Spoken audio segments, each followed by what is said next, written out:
बाद बिहार में दूसरे दौर के चुनावी रण की, क्योंकि पहले चरण का परिणाम तो आज ईवीएम में लॉक हो गया।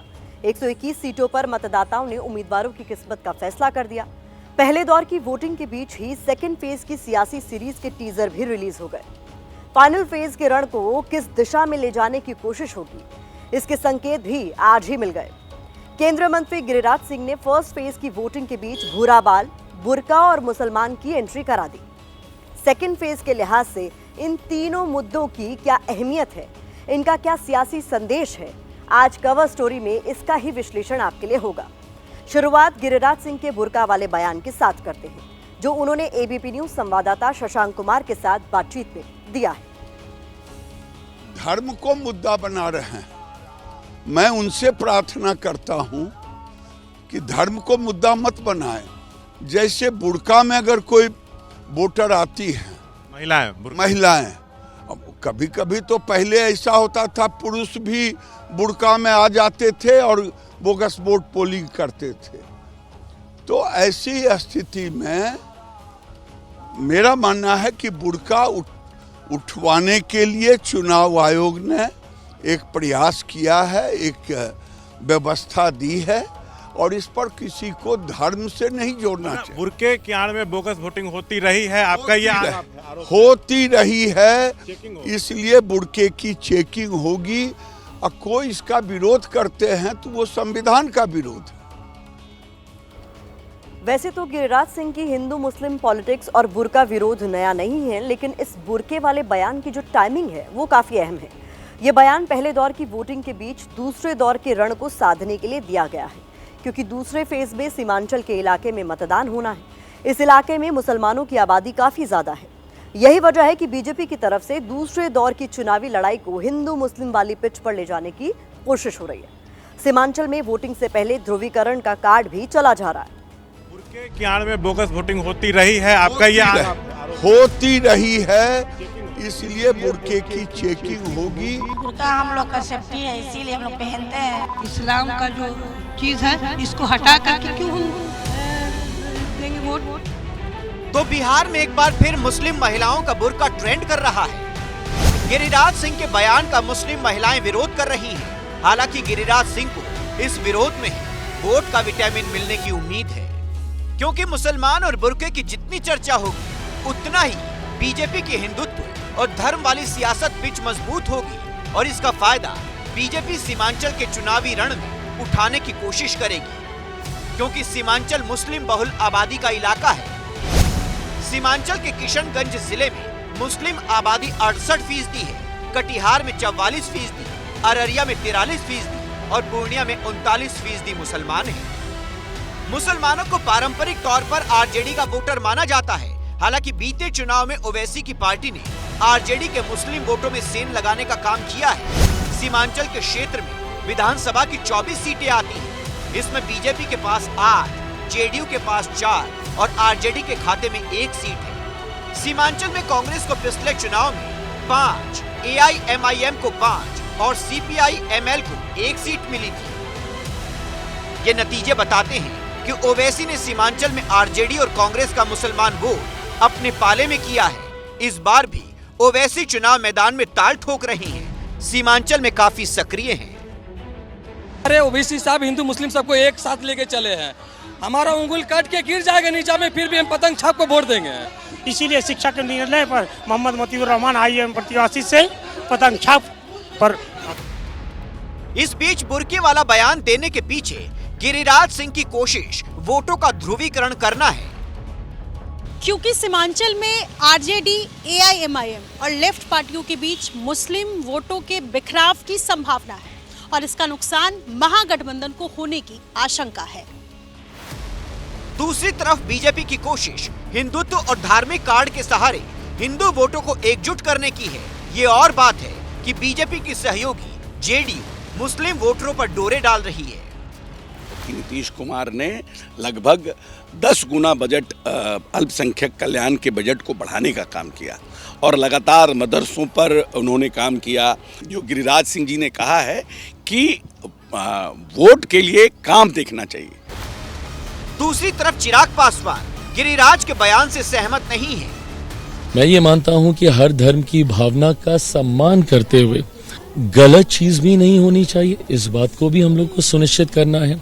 बोकस वोट तो उनकी आदत है, हिंदू मुस्लिम इस पर हम ज्यादा क्या कहें, लेकिन वे जो बोले वे गलत, अब उनका उठाने। गृह मंत्री बिहार में आकर के कहते हैं कि घुसपैठिया, प्रधानमंत्री आकर के कहते हैं पाकिस्तानी, जबकि चुनाव आयोग ने कहा है कि एक भी बाहर का वोटर नहीं पाया गया SIR में।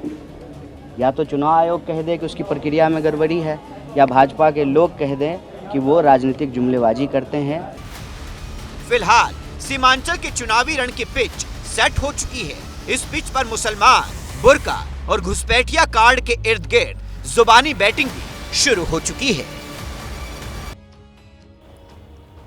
पहले दौर के रण में जहां जंगलराज, मंगलराज और कट्टा की गूंज सुनाई दे रही थी, वहीं दूसरे दौर की लड़ाई में मुसलमान, बुर्का और घुसपैठिया चुनावी भाषणों के कीवर्ड्स बन गए, क्योंकि सीमांचल का इलाका नेपाल और बांग्लादेश के बॉर्डर से सटा हुआ है, जहां घुसपैठ एक बड़ा मुद्दा है। अब इसी मुद्दे के सहारे बीजेपी सत्ता की मंजिल तक पहुंचने की कोशिश में जुट गई। यही वजह है कि पीएम मोदी से लेकर केंद्रीय गृह मंत्री अमित शाह तक सब एक सुर में घुसपैठ के बहाने महागठबंधन को घेर रहे हैं।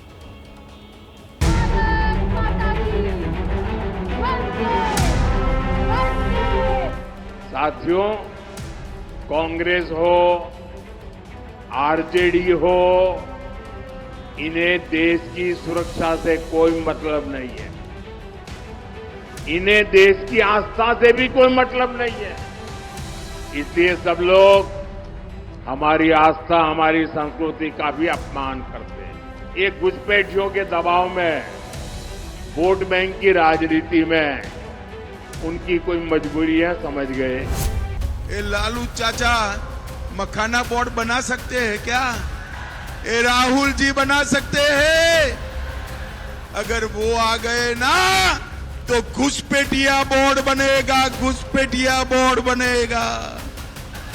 ये लालू और राहुल कहते हैं कि घुसपैठियाओं को स्वागत करो। लालू जी और राहुल दोनों कान खोल कर सुन लो, भारतीय जनता पार्टी और एनडीए की सरकार न केवल बिहार से, देश भर से चुन चुन कर घुसपैठिए को निकालने का काम करेगा। कि सीमांचल महागठबंधन की सरकार बनाने के लिए वोट करेगा। कि सीमांचल पर तो वैसे भी बुरी नजरें हैं सरकार की, बार बार किन किन नामों से नवाजते हैं गृह मंत्री जी, प्रधानमंत्री जी सीमांचल वालों को। तो मैं तो उनसे ही कहूंगा कि सरकार कैसे बदलेगी, इसके बारे में सोचिए। सेकेंड फेज में हिंदू मुसलमान के साथ अगड़ा बनाम पिछड़ा की लड़ाई भी तेज होती जा रही है। कल जेडीयू नेता ललन सिंह ने इस लड़ाई को हवा देने वाला बयान दिया। आज केंद्रीय मंत्री गिरिराज सिंह ने भी भूरा बाल की चर्चा कर पुराने प्रयोग पर नई बहस को जन्म दे दिया। ये भूरा बाल साफ करने का फिर नारा दो। ये इसी के बल पे जीते हैं, लेकिन काठ की हांडी बार बार नहीं चाहिए। आरजेडी वही शासन लाना चाहती है जो उनके पिताजी के समय में का शासनकाल था। जब भूरा बाल साफ करो, फलना साफ करो, उसको ठीक कर दो। भूरा बाल यानी भूमियार, राजपूत, ब्राह्मण, लाला यानी कायस्थ। 90 के दशक में इस नारे का उदय हुआ। इसके जरिए लालू यादव को सवर्ण विरोधी बताने का नैरेटिव खड़ा किया गया। पिछड़ा को लामबंद करने की कोशिश के तौर पर देखा गया। अब 2025 के रण में भी भूरा बाल पर सियासी भिड़ंत हो रही है। माना जा रहा है कि इसके जरिए सवर्ण वोटों को लामबंद करने की कोशिश हो रही है, क्योंकि मतदान के दूसरे दौर में ऐसी कई सीटें हैं जिन पर सवर्ण वोट अच्छी खासी तादाद में है, जैसे गया, जहानाबाद, नवादा, अरवल। जहानाबाद में भूमियार समुदाय अहम भूमिका में है। इसके अलावा गया में कायस्थ जाति के वोटर निर्णायक हैं। ये बिहार के वो इलाके हैं जहां जातिगत टकराव का पुराना इतिहास रहा है। 1992 में गया में ऊंची जातियों के 34 जमींदारों का नरसंहार हुआ था। अरवल में 1997 में 58 दलित खेतिहर मजदूरों को मार दिया गया। 1998 में जहानाबाद इलाके में 23 दलितों की हत्या की गई। इसके अलावा 1999 में जहानाबाद के ही सेनारी में ऊंची जाति के 35 लोगों को मौत के घाट उतार दिया गया। यानी अगड़ा बनाम पिछड़ा और भूरा बाल वाले नैरेटिव की जड़ें बिहार की सियासत में काफी गहरी रही है। 2025 में एनडीए की तरफ से इसी नैरेटिव के जरिए सवर्ण वोटों को साधने की कोशिश हो रही है। आरजेडी, कांग्रेस और जो गठबंधन की पार्टियां हैं उनने सेंधमारी की है, किस हद तक की है ये इसका पूरा डेटा तभी मिल जाएगा जब परिणाम आएगा, लेकिन सेंधमारी हुई है। साफ है कि एक तरफ भूरा बाल की बात पर एनडीए जाति की पिच पर ऊंची जाति के उम्मीदवारों को साधने की कोशिश कर रहा है, दूसरी तरफ मुसलमान और बुर्के वाला बयान देकर हिंदुत्व वाली धार्मिक राजनीति को भी धार दी जा रही है।